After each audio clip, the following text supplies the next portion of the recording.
Hello and welcome. You are watching Lockdown TV. This is the pop-up news and discussion program from UnHerd. We will be bringing interesting, hopefully, conversations throughout the lockdown period from our network of contributors and editors and other people we're lucky enough to call friends. So today the topic is very specific. It's about the media. Is the media doing a good job, or is it failing in terms of holding the government to account or asking the right questions during this coronavirus era? Some people have been saying it's too political, too aggressive, too determined to kind of catch the government out. Others have been saying that actually it's been too soft. They've been asking questions that ministers are able to slip out of. So today, joining us to discuss it, we have Maajid Nawaz. Hi, Maajid. Give us a wave. Hey. Maajid is, as many of you will know, a broadcaster, writer, activist, and LBC radio presenter, an occasional, now regular UnHerd columnist. Also here with us is Alastair Campbell. Hopefully you can see Alastair as well.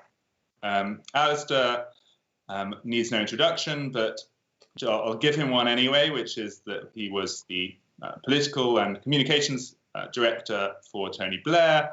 He's subsequently been a many times published author, strategist, Remain campaigner, and general presence in the media, so he definitely knows what he's talking about on that front. So let's just get straight into it. Maajid, if we start with you. Yeah, Thank you. You quoted a tweet thread from Robbie Gibb, who did Alastair's job, but for Theresa May quite briefly in recent years. And he was saying that he thinks the playbook is too much of a kind of peacetime normal political editor playbook from these journalists, and that they're getting the mood wrong. Yeah, look, first of all, thank you for the introduction. I aspire one day to be introduced as Maajid needs no introduction, as the great Alastair Campbell is here. But I want to try and be careful how I word this. Obviously, we need to hold the government's feet to the fire on one of the most pressing public health crises of a generation, if not a few generations, and let's hope it's the last one we ever have to face. But so it's important to hold the feet to the fire of the government. Transparency and accountability is crucial, and of course that's the job of broadcasters. So what I'm not doing is telling them not to do their job. Of course that's their job, and it's incredibly important. It's a public service, as is other key worker. As are other key workers, such as those in the health service. We wouldn't know, as one journalist, Oscar Terji, a freelancer, said on Twitter about 3 or 4 days ago, we wouldn't know how many people are dying every day if it wasn't for journalism and journalists doing their work.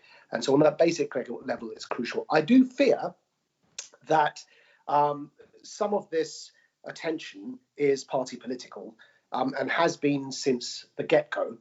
And I think one problem is it's business as usual with the usual clickbait headlines.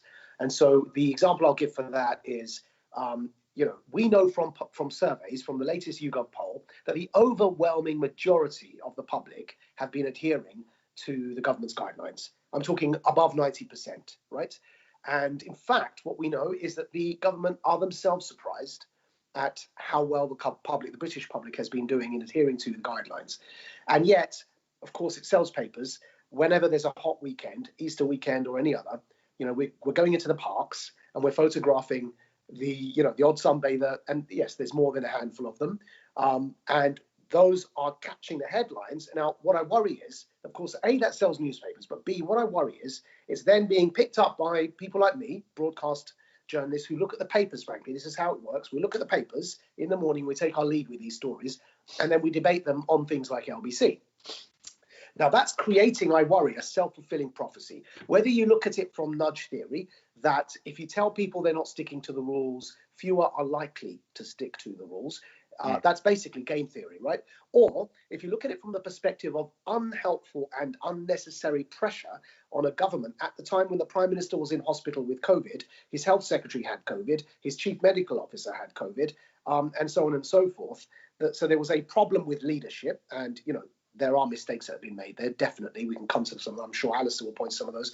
But then the unnecessary pressure coming from media on a problem that didn't really need the attention it deserved led to knee-jerk reactions. So parks closing, which worsens the problem, because Victoria Park is now open, but Tower Hamlets Council had shut it.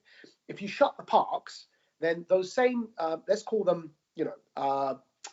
people that are being negligent of the guidelines, so those same people that are sunbathing in the park will still be out, but they'll be out in the smaller squares that you can't close. So to give you an example from Hackney, Victoria Park closed, but Hackney Downs isn't a fenced park. It's just a grassy area.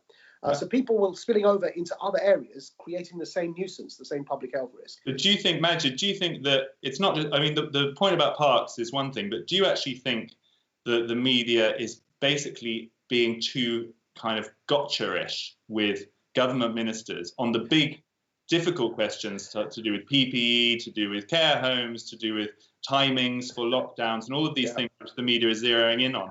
Are they getting that right?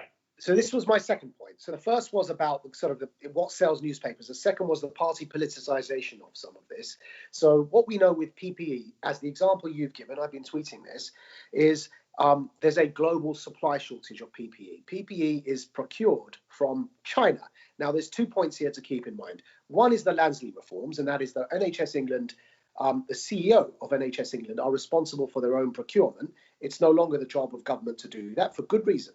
And the second is China, of course, where we source most of our PPE, almost all of it apart from gloves. Rubber gloves are from Malaysia. The rest of it is from China. China had the virus first. China, by January, didn't have enough PPE for itself, and it's the global producer of PPE. Now, if you try and order PPE from China, you've got at least a 4 to 6 months lead time. And China now is back in action, but it's a country of 1 billion people. They used up all their PPE. The same thing with care homes, with testing. Every alarmed and alarmist critique with government has a logical, rational, reasonable explanation. And I've never voted Conservative in my life, right? What I'd like people to focus on, my last point, is there are bigger issues at stake here. And I think we're still in Brexit mode, squabbling over small p politics, when actually the moment we find ourselves in right now is a civilizational moment, not a small p politics moment. And we haven't grasped that. And I'll end here by saying, if we don't get this right, the last time there was a tendency for strongman politics with a global economic downturn was 1929, the Great Crash. And it took a decade and World War II kicked off, and we had Hitler, Mussolini, and Stalin. We are, and I'm not saying that's going to happen again, but we are on the precipice of another huge great crash, to the likes of which we haven't seen since 1929. And the strongman politics are already here. They were playing out in Europe before all of this, and of course look to Jobbik and look to Hungary. That's primed already. We've got strongmen leaders. We've got President Xi in China. We've got Putin. We're about to have the economic crash that we had in 1929. What we should be thinking is how to avoid disaster, and instead we're sniping from the sidelines on petty party politics. Okay, Alastair, you've been listening to that. Is it true? Do you think the media is being too petty and party political, and is it just producing the same old kind of gotcha questions that are not adequate to the event? Well, look, I've had two criticisms really. One of the government. I am critical of parts of the media. I think when we talk about the media now is so vast and so big, and there's so many different elements. There's no such thing as the media. But I think our newspapers have not covered themselves in glory. And actually, contrary to Maajid's view, mine on this, I think that they're far too willing to be not just supportive, but utterly slavish of the government. The worst example for me was during the whole week that Boris Johnson was in hospital. And I'm not saying that's not newsworthy, of course it is. But the papers, it was like, in fact, I just tweeted a piece from the New York Times. They've written a piece that, it's as if there's only one thing happening in Britain at the time. Boris Johnson wasn't very well, whereas this huge thing was unfolding. But my problem has actually been more with the government. Now, Mudge is right that we're in a different time here, and that obviously means much more pressure on the government, much more work, much more difficult scale of challenge that they're facing. But that also gives them the opportunity completely to kind of level with the public about the scale of what's going on. And for me, that's what they've never done. They haven't taken the public into their confidence about the choices that they're making, in a way, say that I think Angela Merkel has, in a way that certainly you watch Andrew Cuomo in New York does. And I think that having been their approach, and they're still at it, by the way. I mean, I watched Matt Hancock in some of his interviews this morning. You know, the fact they can't bring themselves to say that they made a few missteps in the first few days. I mean, there's nothing wrong with saying that. And my sense has been that most of the media have not really been pressing the way they should to have that basic grown-up relationship between government and public that the public is taken into their confidence. And the briefings, I mean, I've written several pieces for the article and also on my website about the briefings. I mean, they've honestly been doing my head in because, and I didn't, at the start, I just stayed out of it. I didn't commentate, I didn't do anything. I just thought, look, this is such a big crisis, just if you've got nothing useful to say nothing. But when I did start to criticise, it was trying to be useful. I was saying, look, I've been through a lot of crises. I've seen how hard these things are. Nothing on this scale, but, you know, it's the same sort of principles. Here's what I think you should do. And, you know, to give you one example, a lot of the stuff that we hear the whole time, and Maajid, by the way, I completely agree, the broadcasters far too dependent on the press for you know, what they talk about. But data really, really matters in this. It took the government days before they started saying, here's the number of cases. But even now, what do? They're still going about the tube. Fair enough, okay. But it's not the most important piece of data that we should be looking at. So share the data before you're asked for it. Those briefings, the government should be thinking, right, what are all the questions that are coming today? What are they going to ask us? Here's the answers before they even ask. So, Alastair, neither of them have done that.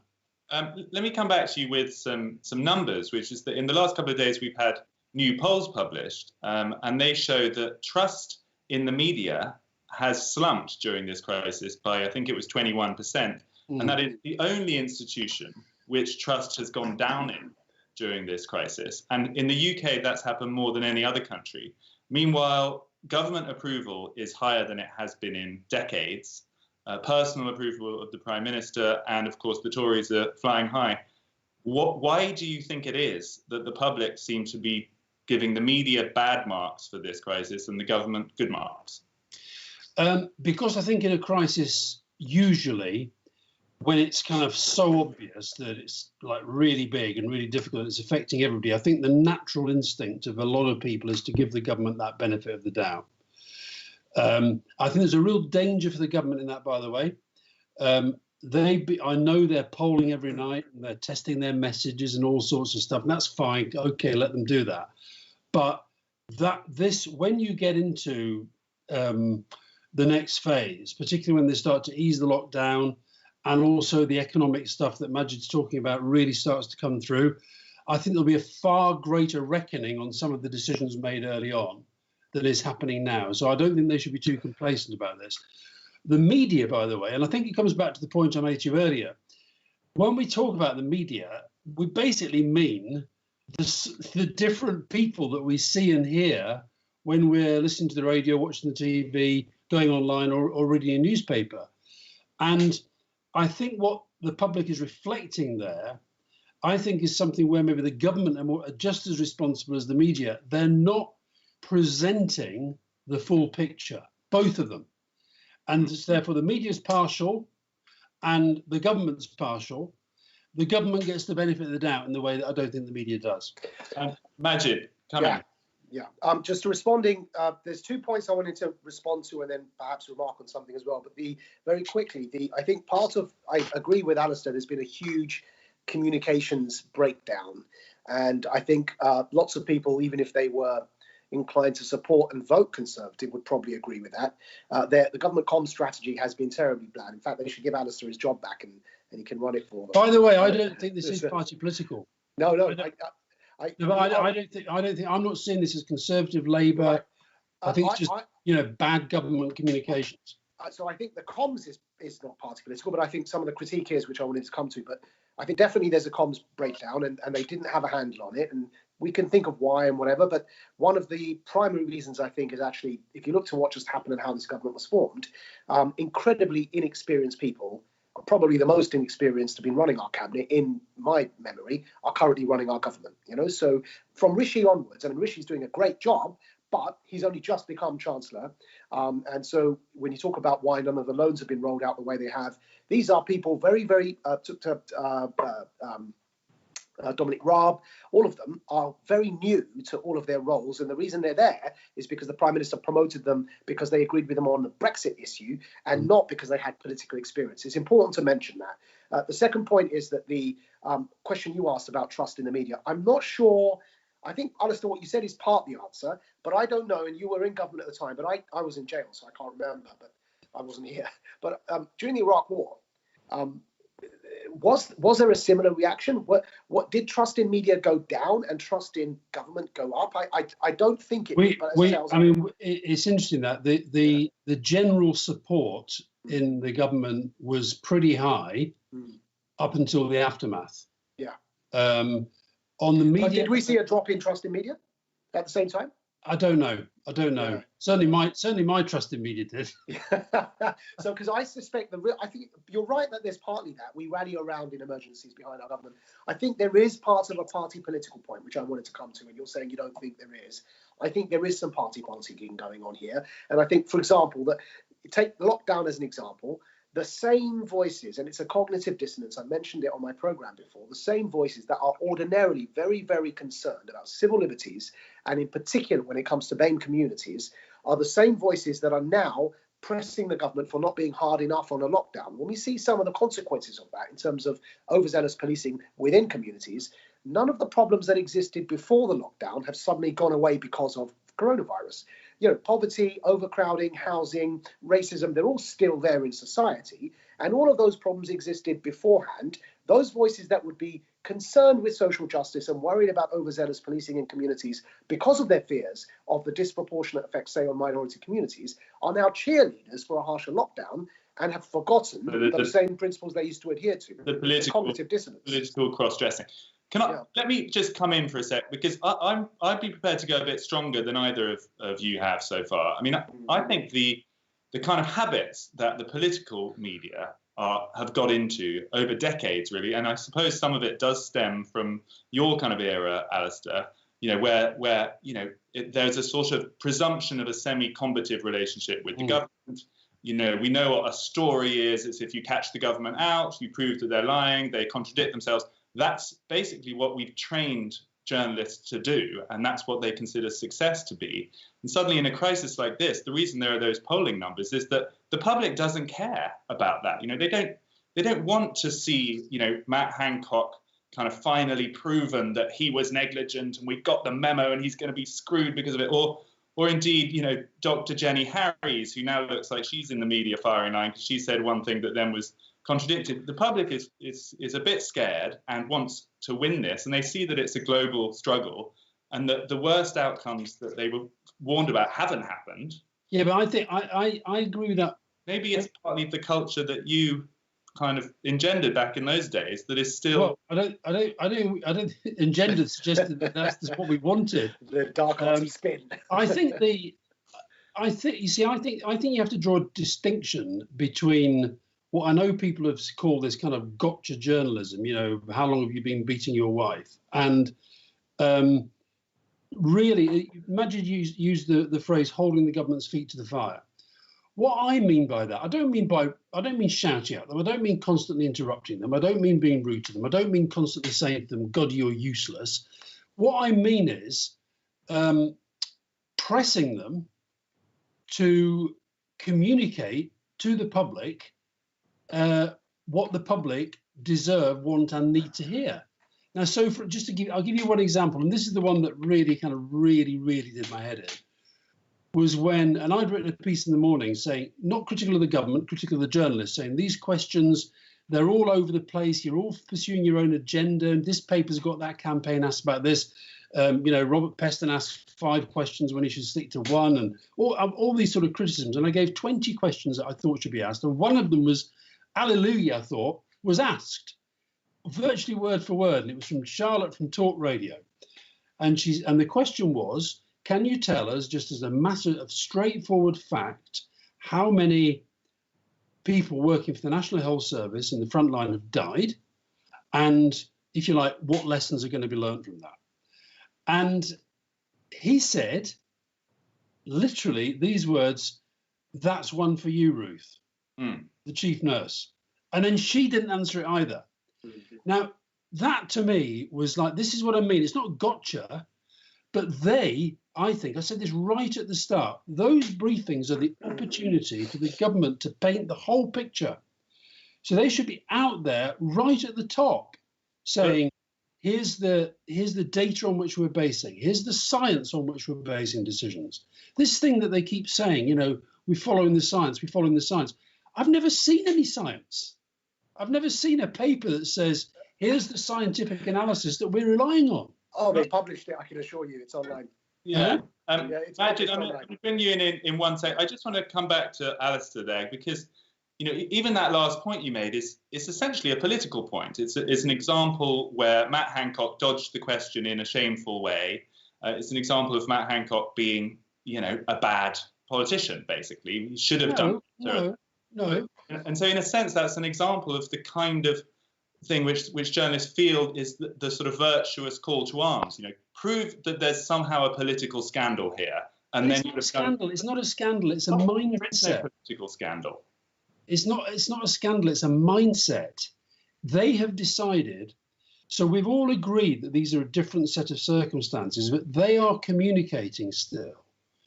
And I think the media are allowing them to communicate by not, as I've said earlier, being, in my view, tough enough in their question. Rigorous enough might be a better phrase.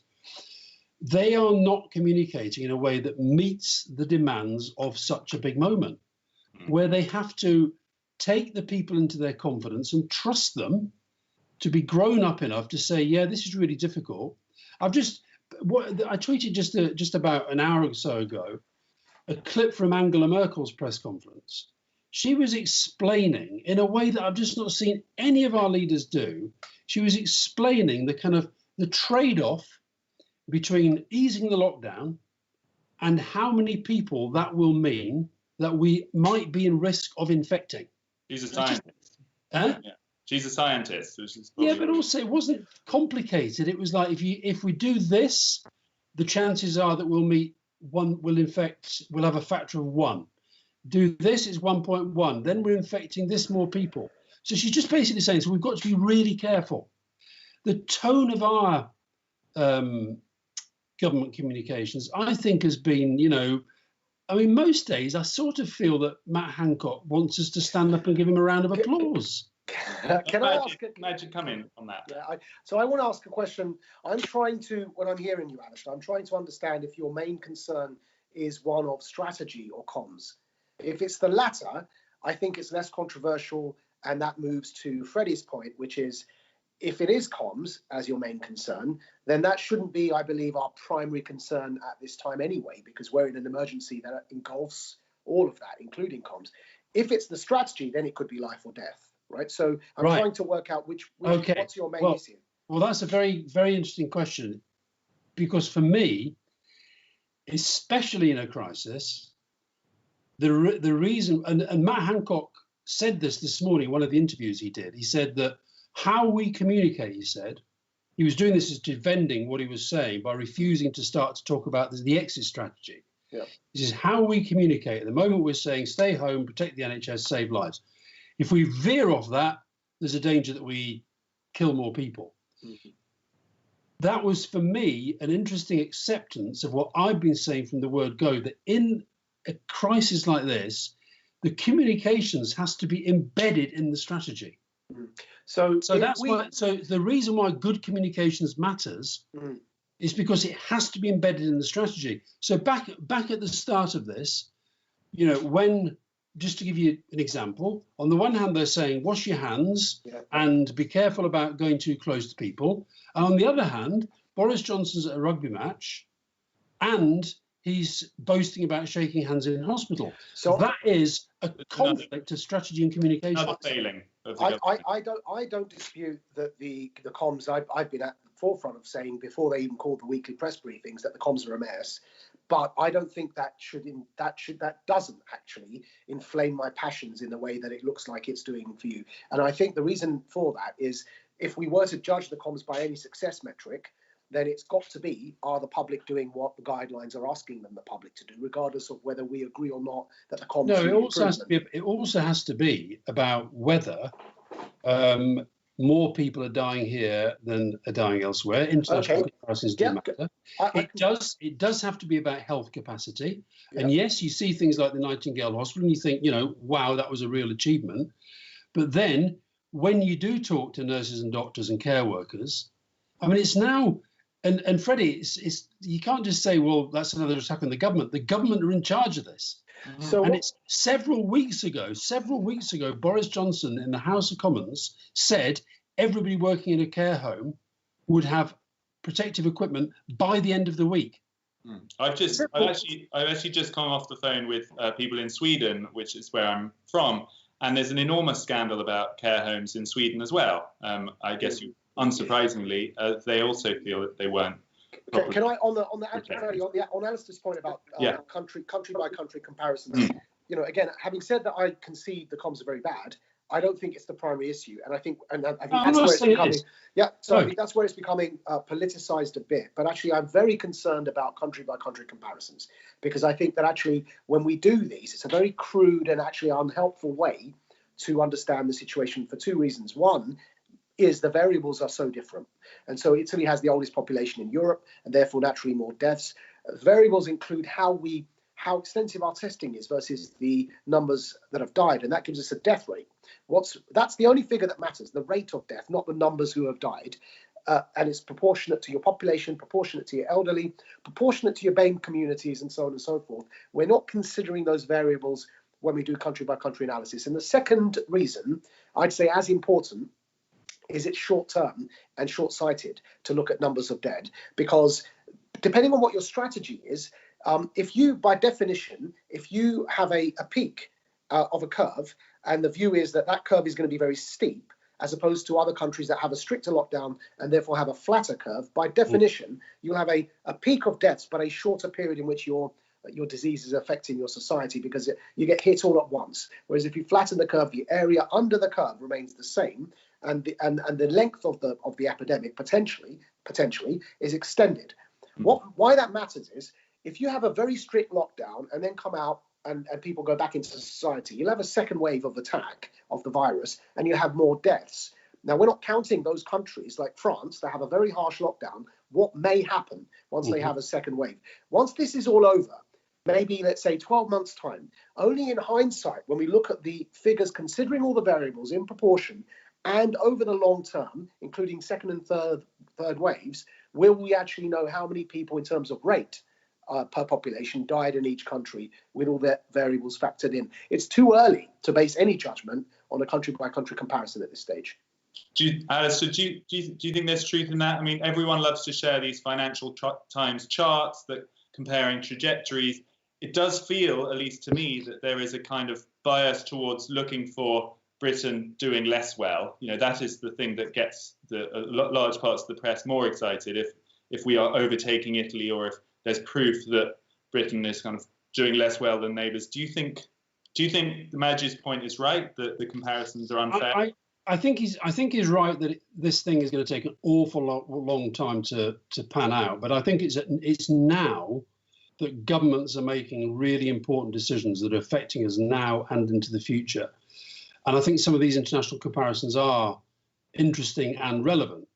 So I think that, and it's interesting, Freddie, you mentioned Sweden. I mean, one of the things that fascinates me most about this is that, we normally sort of look to the Scandis and we say, well, they always get it right, and let's just see what they're doing. And of course, there you're seeing very different responses between different Scandinavian countries. So that will be a really interesting kind of subgroup, if you like, of countries in the world where we work things out.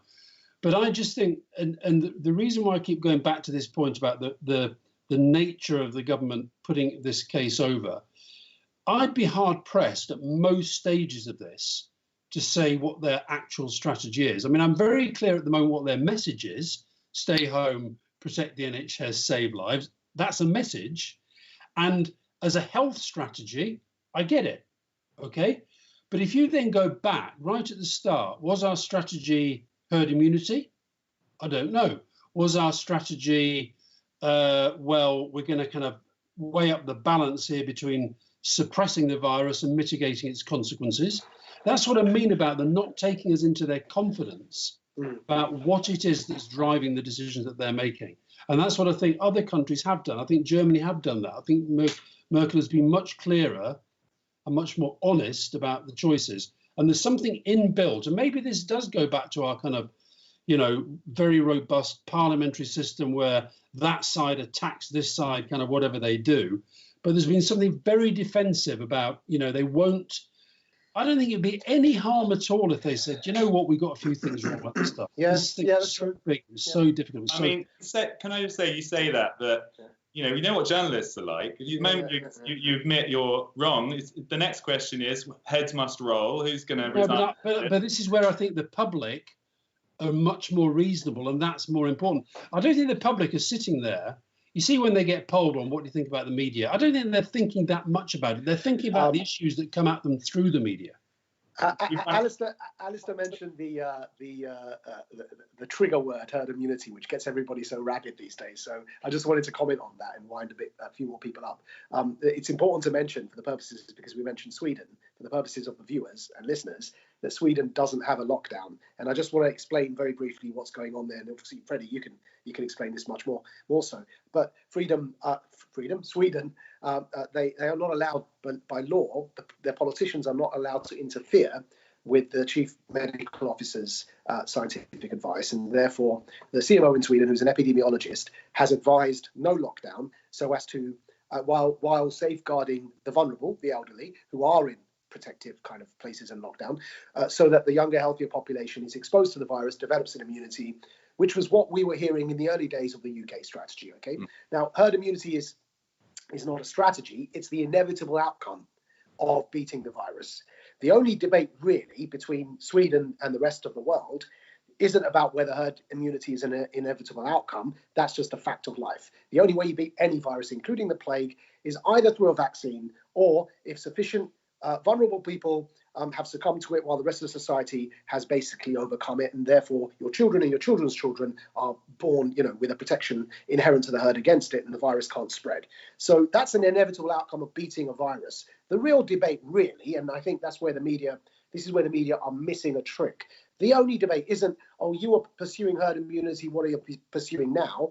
The debate really is the extent of a lockdown versus no lockdown, and if lockdowns are released, how quickly and how soon are they released? And when, if there's a second wave, how far do we go into a lockdown again? It's the dance element of the lockdown versus the no lockdown that we really should be debating. And I suspect we'll start doing that as we see a second wave hit across Europe. Once this lockdown is over, the debate will mature slightly. And so far, Sweden is performing maybe less well than Scandinavian neighbours, but dramatically better than the UK, than France. And Belgium, Spain, and Italy, and so on. So, I think the other thing, the reason why these international comparisons are always going to be difficult, I think what you see, and also within nations, by the way, I mean, I don't know, but one of the factors surely about what's happening in New York, it isn't just population density, it's health inequality as well.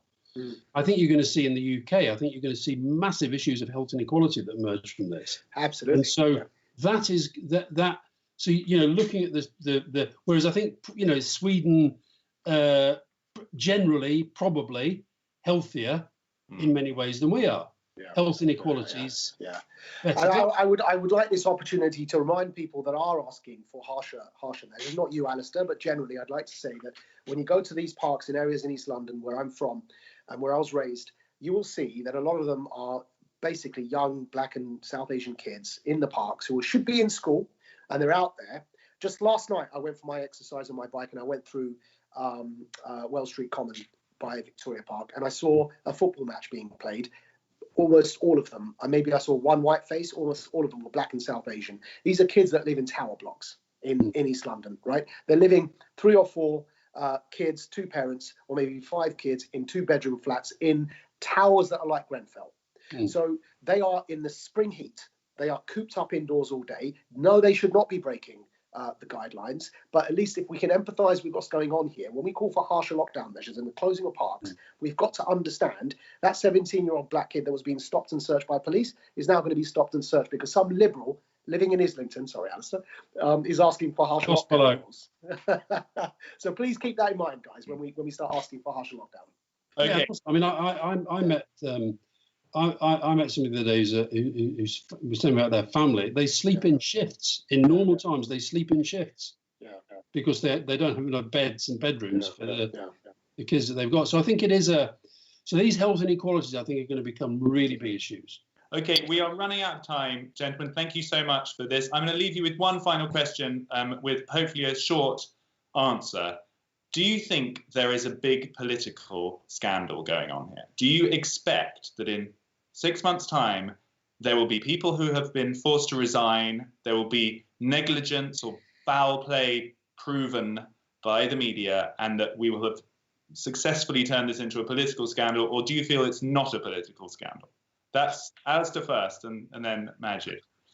I do think I think there will be questions at the moment that are not being very aggressively asked, which once we're through this, maybe less the media, but definitely in Parliament and in a public inquiry, really will actually start to unearth some questions. I think our reaction in the early days was very, very slow. And the extent to which that was politicians and their advisors rebelling against, if you like, the Swedish-style scientific model of the chief medical officer and the scientific advisors, they give the advice. I think that will emerge as a potential problem area for government. That's a yes. It's possibly. Maajid, do you think there's a political scandal? I think the most we'll find, though that shouldn't stop us looking, I think the most we'll find is a lack of preparedness and an inexperience in comms, but also in running cabinet, the point I made earlier. I don't think there's any great scandal underneath this. I don't think there's any absence of WMDs or anything like that. So, you know, on which point?